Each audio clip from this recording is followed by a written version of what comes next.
नमस्कार, मैं प्रिया। आज है 12 अगस्त। चले जानते हैं बिहार की 25 बड़ी खबरों को। बिहार में कोविड-19 प्रभावितों की संख्या पहुंची 86,000 के पार। बिहार में कोविड-19 के बेलगाम बढ़ते जा रहे मामलों में बीते दिन स्वास्थ्य विभाग की तरफ से मिली जानकारी के अनुसार 4,071 नए मामलों की पुष्टि की गई है, जो कि अब तक का सबसे बड़ा रिकॉर्ड है। जिसके बाद बिहार में प्रभावितों की कुल संख्या 86,812 पर पहुंच गई है। वहीं प्रभावित जिलों की बात करें तो अररिया में 123, अरवल में 34, औरंगाबाद में 64, बांका में 39, बेगूसराय में 225, भागलपुर में 195, भोजपुर में 78, बक्सर में 162, दरभंगा में 36, पूर्वी चंपारण में 208, गया में 172, गोपालगंज में 72, जमुई में 36, जहानाबाद में 57, कैमूर में 16, कटिहार में 164, खगड़िया में 44, किशनगंज में 83, लखीसराय में 75, मधेपुरा में 73, मधुबनी में 143, मुंगेर में 83, मुजफ्फरपुर में 124, नालंदा में 98, नवादा में 40, पटना में 552, पूर्णिया में 119, रोहतास में 121, सहरसा में 91, समस्तीपुर में 117, सारण में 106, शेखपुरा में 46, शिवहर में 22, सीतामढ़ी में 64, सिवान में 94, सुपौल में 86, वैशाली में 103, पश्चिम चंपारण में 112 मामले सामने आए हैं।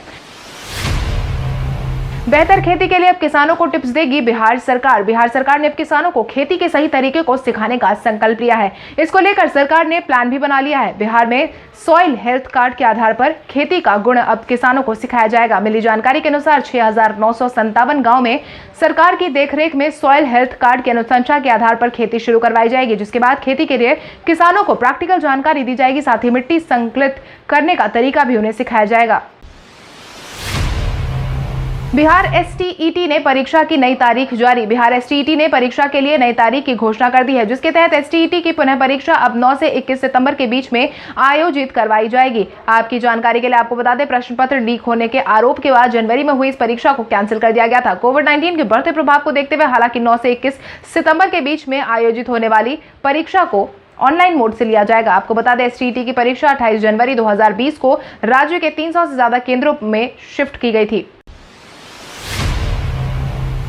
सहायक प्रोफेसर के पदों पर नियुक्ति का रास्ता हुआ साफ। राज्यपाल फागू चौहान की अध्यक्षता में करवाई गई बैठक में बिहार के विश्वविद्यालय में सहायक अध्यापकों के पद पर नियुक्ति हेतु परिनियम 2020 को अपनी स्वीकृति प्रदान कर दी गई है, जिसको लेकर राज्य सरकार ने भी अपनी सहमति दे दी है। संबंधी अधिसूचना राज्यपाल सचिवालय की तरफ से निर्गत करवा दी गई है। इसके बाद सहायक प्रोफेसर के पदों पर नियुक्ति का रास्ता साफ हो गया है, यानी कि राज्यपाल की स्वीकृति के बाद बिहार राज्य विश्वविद्यालय सेवा आयोग प्रोफेसर के रिक्त पड़े पदों पर जल्द से जल्द बहाली की जाएगी। बिहार सरकार अब डीसीएलआर के कामों का करेगी मूल्यांकन। बिहार सरकार ने डीसीएलआर के कामों का मूल्यांकन करने की तैयारी शुरू कर ली है, जिसके तहत 5 बिंदुओं पर वेटेज देने का फैसला सुनाया गया है। उसी आधार पर ग्रेडिंग की जाएगी और उन्हें सम्मानित किया जाएगा। इस संबंध में भूमि सुधार और राजस्व विभाग ने डीएम को पत्र सौंप दिया है। पत्र में कहा गया है कि जिला स्तर पर जमीन संबंधी समस्याओं के समाधान में भूमि सुधार उप समाहर्ता अंचल अधिकारियों का योगदान महत्वपूर्ण होता है। भूमि सुधार उप समाहर्ता जिला राजस्व प्रशासन और अंचल प्रशासन के बीच समन्वय का काम करते हैं। अधिकारियों की माने तो पदाधिकारियों की मनोबल वृद्धि के लिए यह जरूरी है कि समय समय पर उनके कार्यों का मूल्यांकन कर उनकी ग्रेडिंग की जाए। बिहार में केंद्र ने कोविड-19 की जांच के लिए आरटी-पीसीआर टेस्ट की संख्या बढ़ाने की नसीहत। बिहार में कोविड-19 के बढ़ते असर को देखते हुए जांच की संख्या में लगातार बढ़ोतरी देखने को मिल रही है। वहीं rapid antigen detection test kit के माध्यम से जांच की जा रही है। वहीं विशेषज्ञों की माने तो इस एंटीजन टेस्ट में 60 से 83% तक संवेदनशीलता होगी। इसका मतलब यही है कि 40% मामलों का पता नहीं चल पाता। इसको देखते हुए ही केंद्र ने बिहार में आरटी-पीसीआर की संख्या और अधिक बढ़ाने का निर्देश दिया है। एक सरकारी विशेषज्ञ की माने तो rapid antigen detection test kit कम संवेदनशील होते हैं, लेकिन आरटी-पीसीआर में गलत पॉजिटिव रिपोर्ट देने की संभावना कम होती है। 8 जिलों के सरकारी स्कूल के छात्रों को मिड डे मील का अनाज नहीं देने वाले अफसरों पर प्रशासन हुई सख्त। बिहार के 8 जिलों में सरकारी स्कूल के छात्रों को मिड डे मील का अनाज नहीं मिल रहा है। अनाज नहीं देने वाले 8 जिलों के जिला शिक्षा पदाधिकारी और जिला कार्यक्रम पदाधिकारी पर सख्ती से पेश आने की तैयारी की जा रही है। मिली जानकारी के अनुसार शिक्षा विभाग के अपर मुख्य सचिव आर के महाजन ने 8 जिलों के अधिकारियों को 3 दिन का शो कॉज जारी कर दिया है। इन 3 दिनों के दौरान सभी अधिकारियों को जवाब देना होगा। राष्ट्रीय मानवाधिकार आयोग और राज्य मानवाधिकार आयोग में सरकारी स्कूल के छात्रों को लॉकडाउन में भोजन नहीं मिलने पर संज्ञान लिया गया था। आज बिहारी पहचान में बात करेंगे शेरशाह सूरी की। शेरशाह सूरी का जन्म बजवारा होशियारपुर जिले में हुआ था। शेरशाह सूरी भारत में जन्मे पठान थे, जिन्होंने हुमायूं को 1540 में हराकर उत्तर भारत में सूर्य साम्राज्य स्थापित किया था। शेरशाह सूरी ने पहले बाबर के लिए एक सैनिक के रूप में काम किया था। उन्होंने उन्हें सेनापति बनाया था और फिर बिहार का राज्यपाल नियुक्त किया था। 1537 में जब हुमायूं कहीं सुदूर अभियान पर गए थे तो शेरशाह ने बंगाल पर कब्जा कर सूरी वंश स्थापित किया था। 1539 में शेरशाह को चौसा में हुमायूं का सामना करना पड़ा था, जिसे शेरशाह ने जीत लिया था। 1544 में शेरशाह ने हुमायूं को फिर से हराकर भारत छोड़ने पर मजबूर कर दिया था और शेर खान की उपाधि देकर संपूर्ण भारत में अपना साम्राज्य स्थापित कर दिया था। आपको बता दें, शेरशाह सूरी बिहार के राज्यपाल बनने के बाद उन्होंने प्रशासन का पुनर्गठन शुरू किया था और बिहार के मान्यता प्राप्त शासक बन गए थे। बिहार पुलिस मुख्यालय ने इंस्पेक्टर की पोस्टिंग पर तलब की रिपोर्ट। बिहार के जिन थानों में थानेदारों के रूप में इंस्पेक्टर की पोस्टिंग की गई है, उनमें सब इंस्पेक्टर को प्रभार दिए जाने पर पुलिस मुख्यालय और सख्ती से पेश आ रही है। बिहार पुलिस मुख्यालय ने इस संबंध में सभी वरीय पुलिस अधीक्षक, एसपी और डीएसपी से रिपोर्ट तलब की है।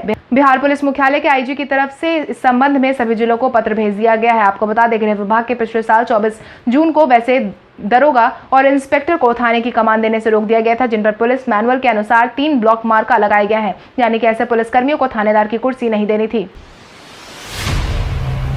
कृषि मंत्री डॉक्टर प्रेम कुमार ने बाढ़ प्रभावित इलाकों का किया दौरा। कृषि मंत्री प्रेम कुमार ने बीते दिन बाढ़ग्रस्त इलाकों का दौरा किया है, जिसको देखते हुए पूर्वी चंपारण के बाढ़ प्रभावित क्षेत्रों का दौरा करने पहुंचे थे। इस दौरान उन्होंने अधिकारियों के साथ बैठक भी की है, साथ ही कई दिशा निर्देश भी दिए हैं।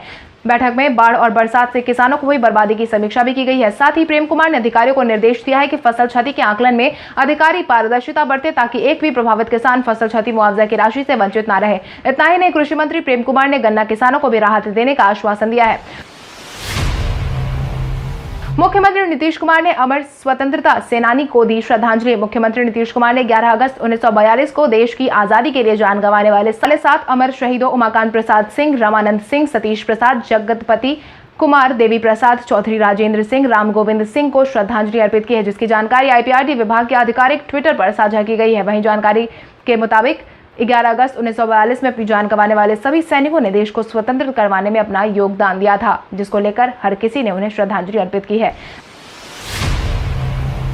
रामविलास पासवान ने चुनाव आयोग को बिहार में विधानसभा चुनाव स्थगित करवाने की दी नसीहत। रामविलास पासवान ने बिहार में विधानसभा चुनाव को नहीं करवाने की नसीहत दी है, जिसके तहत उन्होंने साफ तौर पर कहा है कि बिहार में विधानसभा चुनाव कराने लायक हालात अभी नहीं है। ऐसे में बिहार में राष्ट्रपति शासन लागू कर चुनाव को फिलहाल टाल देना चाहिए। रामविलास पासवान ने कहा है कि बिहार में कोविड-19 के बढ़ते असर को देखते हुए और ये कब तक बढ़ता रहेगा, ये कब कंट्रोल होगा, यह कोई नहीं जानता। ऐसे में जब चुनाव होगा तो हजारों शिक्षक, कर्मचारी और जवान को ड्यूटी में लगाया जाएगा, जिससे संक्रमण की आशंका और ज्यादा बढ़ जाएगी। ऐसे में लोजपा चाहती है कि बिहार में चुनाव को टाल दिया जाए। दरभंगा के दंपति ने सोनू सूद के नाम पर रखा अपने बच्चे का नाम।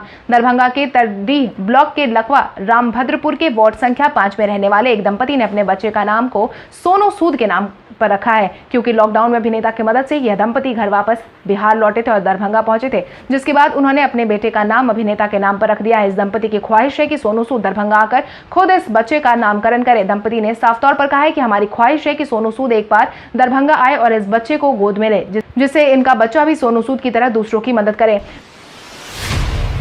बिहार के सभी निचली अदालतों में आज से शुरू होगी वर्चुअल सुनवाई। 13 जुलाई से बंद पड़े बिहार के सभी निचली अदालतों में आज से वर्चुअल सुनवाई शुरू होने वाली है। मिली जानकारी के अनुसार निचली अदालतों में वर्चुअल कोर्ट भी सभी प्रकार के न्यायिक कार्य किए जाएंगे। पटना हाईकोर्ट के मुख्य न्यायाधीश के निर्देश पर हाईकोर्ट प्रशासन ने सभी जिला और सत्र न्यायाधीश को कुछ दिनों पहले निर्देश जारी करके इस बात से अवगत करवा दिया था। हाईकोर्ट ने वर्चुअल कोर्ट में सभी प्रकार के मामलों की सुनवाई करने का निर्देश दिया था। साथ ही वर्चुअल कोर्ट में भी मुकदमा के साक्ष्य की फाइनल सुनवाई करने का भी निर्देश दिया है।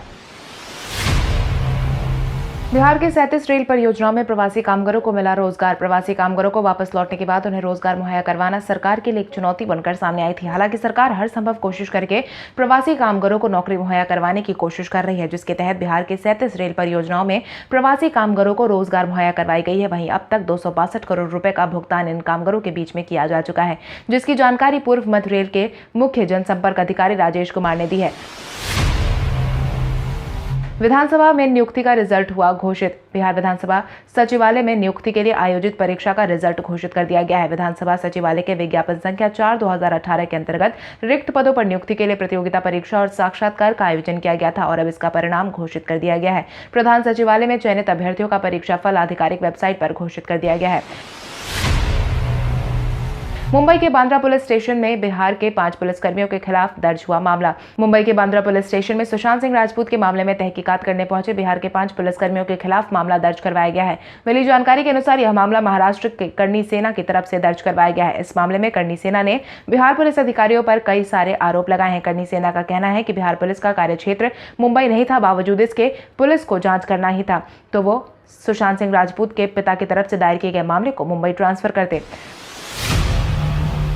बिहार सरकार ने शोरूम से बिना रजिस्ट्रेशन HSRP नंबर प्लेट की गाड़ी बाहर नहीं निकालने का जारी किया ऐलान। बिहार सरकार ने अपना सख्त रुख अपनाते हुए साफ तौर पर शोरूम से बिना रजिस्ट्रेशन के HSRP नंबर प्लेट की गाड़ियों को बाहर नहीं निकालने की नसीहत दी है। सरकार के आदेश का पालन नहीं करने वाले वाहन मालिकों के साथ डीलर पर भी अब सख्ती से पेश आया जाएगा। इसके तहत वाहन कंपनी के डीलर का रजिस्ट्रेशन भी निलंबित करवाया जा सकता है। इसके लिए परिवहन सचिव संजय कुमार अग्रवाल ने सभी जिलों के जिला परिवहन पदाधिकारी और MVI को सख्ती से पेश आने का निर्देश दे दिया है।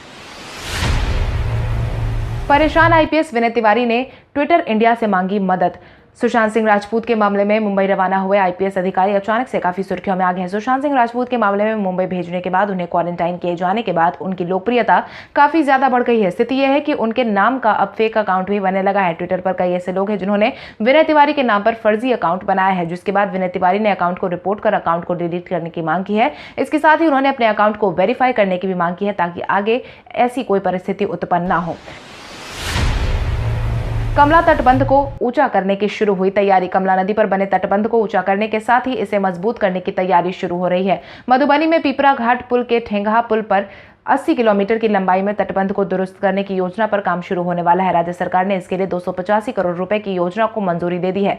जल संसाधन विभाग ने इसके लिए टेंडर भी जारी कर दिया है। तटबंध को 15 मई 2022 तक दुरुस्त करने का लक्ष्य रखा गया है।